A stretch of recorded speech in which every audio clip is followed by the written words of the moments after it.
Good morning. It's fantastic to be here at this event. Thanks very much UKRI, the centre managers, all the event staff for laying on this amazing event. It's my job now to tell you a little bit about the Centre for the Decentralised Digital Economy, DECaDE, to tell you a little bit about the projects that we've been running and to get you interested really in coming to speak to us at our poster and to read our new brochure that outlines some of this work. So what do we mean by the decentralised digital economy, first of all? Well, we all live in a decentralised digital economy today. Anyone can be a producer or a consumer of digital goods and services. There are many examples of this. For example, Uber. We could all take an Uber or drive an Uber or go stay at an Airbnb or rent out our place on Airbnb. But this dynamic peer-to-peer engagements, this economy, all takes place on centralised platforms. And there are a number of issues with that. Users, stakeholders rarely have a say in the governance of those centralised platforms. There's issues around centralised holding of data. There are many issues around inclusion. And DECaDE is asking the question, really, what would this future decentralised digital economy look like were it run on decentralised platforms? What are the opportunities to create value in new ways through these decentralised platforms? How could it lead to more inclusive governance, new ways to work, new ways to create secure and trusted interactions? So this is a big question, and it's a question that can only be answered through a multidisciplinary lens. DECaDE is a multidisciplinary partnership of the kind that really could only have been supported at the time through the UKRI Digital Economy Programme. DECaDE brings together technologists in AI and distributed ledgers, in cybersecurity, with business school, looking at digital transformation, with designers, design informatics team, and even a law school. And together, we incorporate our thoughts together in DECaDE and leverage the digital catapult, not only for ROI, but also through a quite innovative structure, the digital, the DLT field labs, which are a way to really take our academic prototypes, put them out there in the wild, in the real world, and study them in context. And that translational activity is really what kind of powers DECaDE, because we want to explore the deep socio-technical questions that underpin this research in the area of the decentralised digital economy, something that can't really be studied in the lab, can only be studied when we have prototypes out there doing in the real world. So DECaDE is a large centre. In addition to the centre leads here, we have over 40 researchers, affiliates, technical and support staff, and together we explore these exciting questions. We have a number of commercial, government and third sector partnerships. You'll see a number of names there that are aligned particularly with the creative sector, and actually a lot of the activity, but by no means all, in DECaDE is aligned to the creative industries, and we study this question of the decentralised digital economy and how we can innovate within it through the lens of primarily the creative industries. Let me tell you now about a couple of the projects that we've been doing to whet your appetite, as I say, to interact with us at the poster.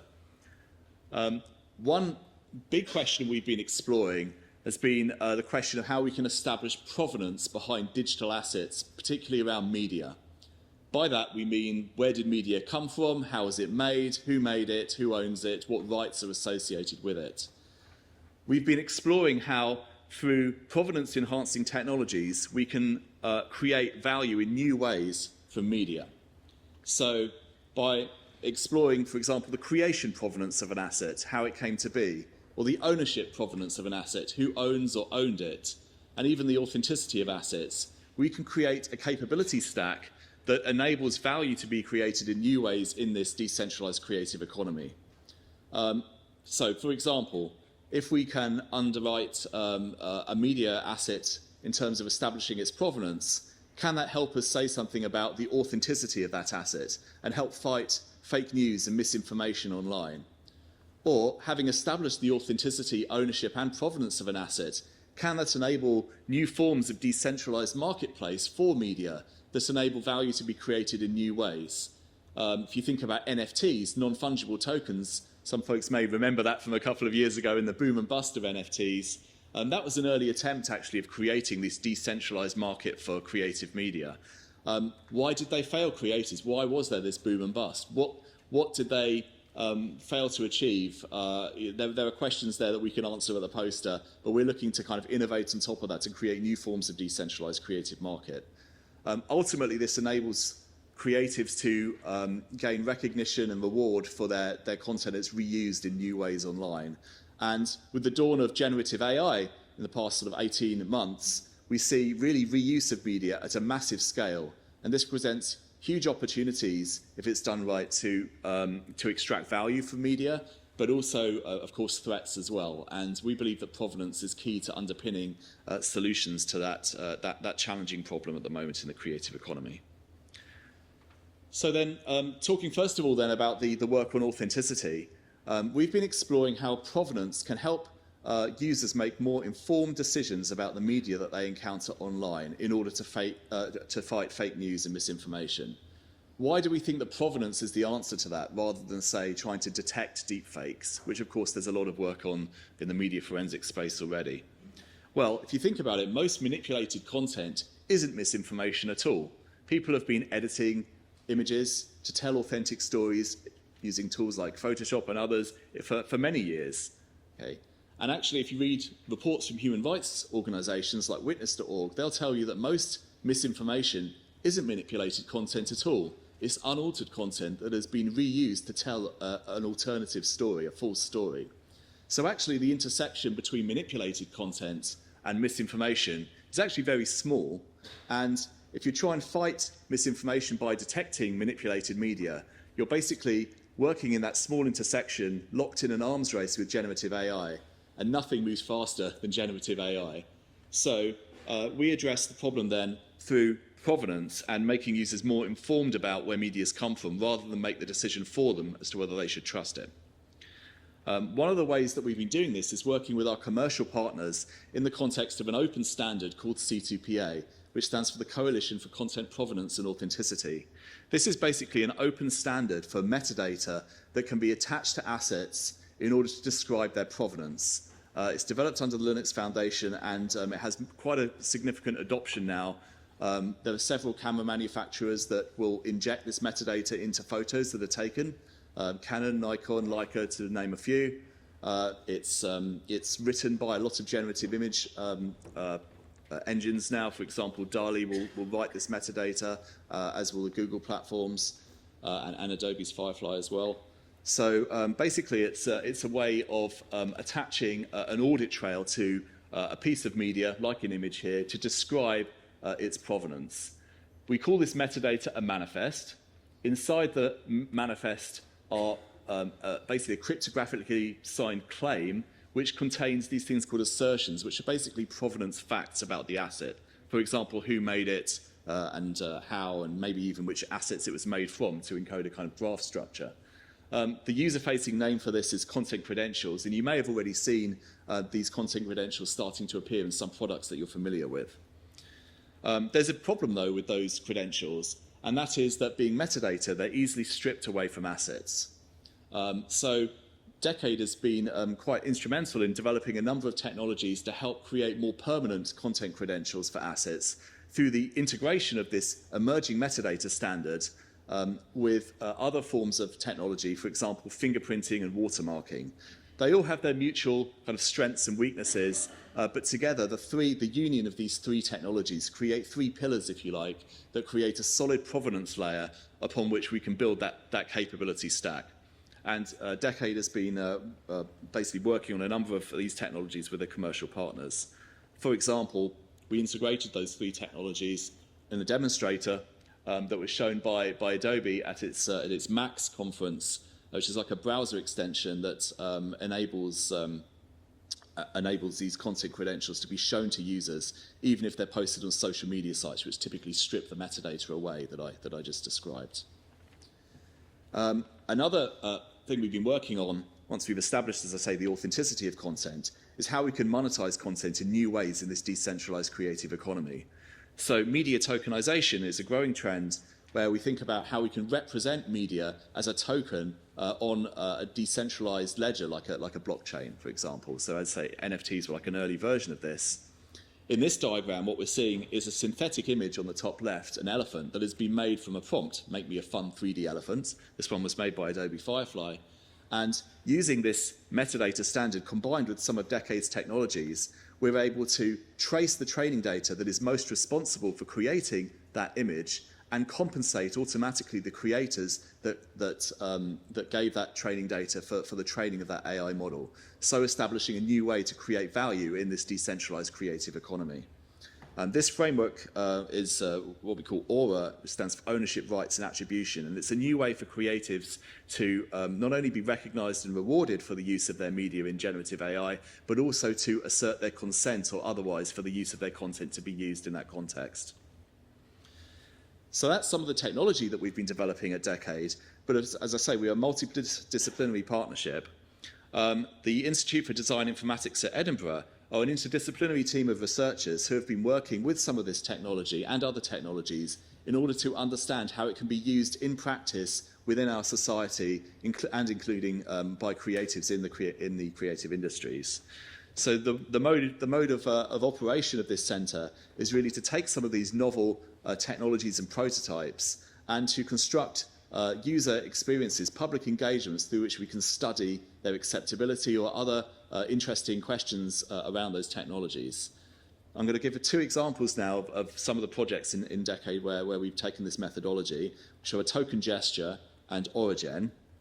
So token gesture was a public interaction with NFTs, basically studying how members of the general public, non-experts if you like, could create an NFT, basically an artwork on a blockchain through a mediated interaction, which then sort of gave them something they could walk away with and reflect upon the ownership of on their own mobile device. And it studied issues of ownership, attitudes towards the use of this emerging technology, and challenges around onboarding members of the general public into basically a blockchain or decentralized technology. These are some photos here of the experience, which was run in Edinburgh. And then the second of these experiences is Origin, which takes this technical framework of ownership, rights and attribution that we co-developed in DECaDE with our commercial partners and basically builds an experience around it. The experience is one of remixing media. So as a user of Origin, I can create a piece of visual art, and then I can mix it with other visual artworks to create novel visual arts, and I can visualize the provenance of this artwork, tracing it all the way back to its individual components. And what we're trying to do here is study digital literacy around the concept of media provenance and also the attitudes of creatives, because another thing that we can do here in this platform is think about the rights associated with content and whether they're allowed to be remixed or not. And this, of course, then is exploring the usability and acceptability of this media tokenization framework that I talked about previously. I mentioned earlier that we work with the Digital Catapult and its field labs in order to take our prototypes out into the wild and scale them and explore the socioeconomic kind of models that make them work. We have, within DECaDE, 3 field labs. We've run 2 of them, but I just wanted to just showcase the first of the 3 field labs that we ran, which was around the question of anonymity in the context of photojournalists in conflict zones. The idea here is to enable a photojournalist that may wish to remain anonymous to receive credit and attribution from their work. It sounds paradoxical, but the idea here is to enable a photojournalist to sort of, through an identity mechanism that is used in distributed ledgers called self-sovereign identity, enable them to create a credential for a photo that they've created, which then later, maybe years later, they can then present to kind of prove that they were the creators of that photo and gain credit. Those that are familiar with self-sovereign identity will recognize the SSI triangle here. In this case, we have the creator, the issuer, and the verifier. And yeah, this was basically a prototype that got built by the Cybersecurity Centre and explored in conjunction with this C2PA metadata standard for provenance that I mentioned. More generally, DECaDE has been looking at this issue of what does identity mean in the decentralized creative economy, and has been conducting a Delphi study looking at how we can identify and categorize the essential requirements of an identity system in this decentralized economy. And that's again been work done or led by the Cybersecurity Center. Within the business school, we've been exploring new forms of business model around distributed ledger, around decentralized systems, because these systems need to have basically incentivization models, economic models to drive their adoption, to drive their sustainable use. The work started with systematic literature reviews, looking at what the adoption barriers might be in spinning up an ecosystem in a decentralized economy. As I mentioned before, a lot of, like most of the challenges in DECaDE, these are socio-technical in nature. Not only do we need to sort of communicate the technologies and the benefits to potential adopters, but also study how value is created within those scenarios. In particular, the business school has been looking at China, where a lot of firms have adopted blockchain, certainly to a greater extent than they have in the Western world, and looking at a number of studies there within those ecosystems. One of the interesting pieces of work that's come out of the business school is a study of the paradoxes in the use of distributed ledgers. Often when people adopt this technology to create decentralized infrastructure for their businesses, they want decentralization. They want a perfect system in which power is not concentrated within a single individual or organization. But this is in practice almost impossible to achieve, and there are trade-offs to be made. And that's one of several paradoxes the business school's been looking at. Others include things like wanting to have secure, immutable data while still being able to respect data privacy laws and other issues that are listed here on the slide. There have been several studies done by the business school exploring supply chain. As I'll conclude on the next slide, DECaDE is fundamentally actually about supply chain. It's kind of an interesting reflection. I didn't think that I'd be directing a centre looking at the supply chain if you asked me that question 5 years ago, but in fact it's quite interesting because really these issues of provenance and establishing the provenance of assets is really just fundamental to everything we've been doing in DECaDE, be it the provenance of media, from the photographer through to the news publisher, through to the distributor, through to social media. It's basically a creative supply chain, a digital supply chain, or for looking at generative AI. Thinking about where data's come from, what the provenance of that data is, and therefore the provenance of the model that's been created from it, supply chain problem. But the business school has been looking at physical supply chain and how these decentralized technologies can help establish provenance in physical goods as they cross our borders, which is a question that is particularly important post-Brexit to create frictionless trade. So, for example, DECaDE researchers have been instrumental in the RFIT project, which is Reduced Friction for International Trade, which is a project conducted with the Cabinet Office, looking at how we can reduce friction post-Brexit, leveraging recent legislative innovations such as the Electronic Trade Documents Act.